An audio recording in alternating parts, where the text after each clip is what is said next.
Crnogorskom kulturnom centru u Lovćencu održano je književno veče i promocija romana Milorada Popovića Čovjek bez lica, sa kojim je autor 2017. godine nagrađen Njegoševom nagradom, najznačajnijim književnim priznanjem na prostoru bivše Jugoslavije. Temama koje obrađuju svojim djelima, jezikom i stilom i inovativnošću književno-jezičkog postupka i izraza, Popović se danas smatra najvažnijom crnogorskom književnom figurom. Pored autora, govorili su i profesorica književnosti Snežana Marković i publicista Nenad Stevović.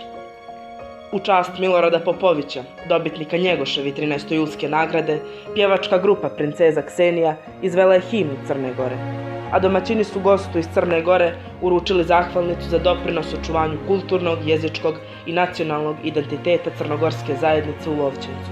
Relativno dobro poznajem ove naše emigrantske zajednice u Europi, ali ovo danas što se radi u Lovćencu, to je za 3 koplja po organizovanosti, po osmišljenosti, po kvalitetu, po znanju ispred svih i tu zaista čestitam udruženju Krstaš. Književnik Milorad Popović obišao je sjedište udruženja Krstaš, kao i Crnogorsku biblioteku i čitaonicu, čiji knjižni fond je obogatio značajnim brojem izdanja iz izdavačke produkcije Otvorenog kulturnog foruma sa Cetinja.